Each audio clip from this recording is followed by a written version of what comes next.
वर्धा जिल्ह्यातील आर्वीच्या निंबोली शेंडे येथील शेतकरी त्र्यंबक शेंडे हे गेल्या 40 वर्षापासून पारंपरिक पद्धतीने सोयाबीन कपाशी याची शेती करत होते। रासायनिक पद्धतीने शेती सोडून ते सध्या सेंद्रिय पद्धतीने शेती करू लागले। त्यांनी त्यांच्या 2.5 एकर शेतात सेंद्रिय पद्धतीने मोसंबी या फळबागेची लागवड केली। त्यात त्यांनी मिश्र पीक म्हणून लसूण व कांदा लागवड केला आहे। शेंडे यांनी आपल्या 2.5 एकर शेतात 1 एकर मध्ये लसूण तर 1 एकर मध्ये कांदा लागवड केला आहे। कांदा आणि लसूण दोन्ही टोचून पद्धतीने लागवड केली आहे। लसूण भीमा पर्पर या जातीचे बेणे वापरून अर्ध्या फुटावर गादी वाफा करून टोचून लागवड केली आहे। यात त्यांना एकूण 2.5 क्विंटल बियाणे लागले आहे। ताक भिजवून सावलीत सोकू घालून लसूण पिकाची लागवड केली आहे। तर फुरसुंगी जातीचा कांदा वापरून त्यांनी 1 एकरात कोकीव पद्धतीने लागवड केली। याला आतापर्यंत एकूण खर्च 50,000 इतका लागला असून 4 महिन्यात 3-4 लाख रुपयांचे उत्पादन होईल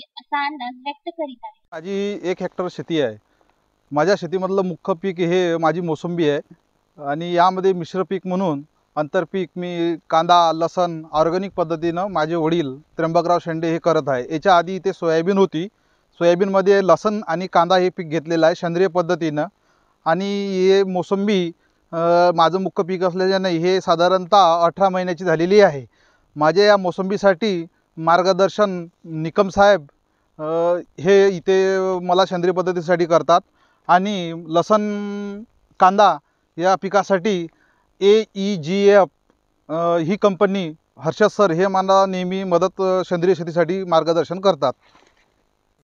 याआधी मी या शेतीमध्ये 1 हेक्टरमध्ये सोयाबीन लागवड केलेली। सोयाबीन सेंद्रिय पद्धतीने लागवड केल्यानंतर मला साधारणतः खर्च 20 ते 22,000 रुपये आलेला होता।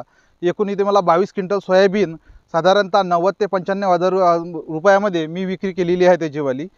मला त्याच्यामध्ये प्रॉफिट भरपूर सापडलेला। त्यानंतर सेंद्रिय शेतीमध्ये मी लसण आणि कांदा लावलेला आहे। याचा खर्च मला 50,000 रुपये आलेला आहे।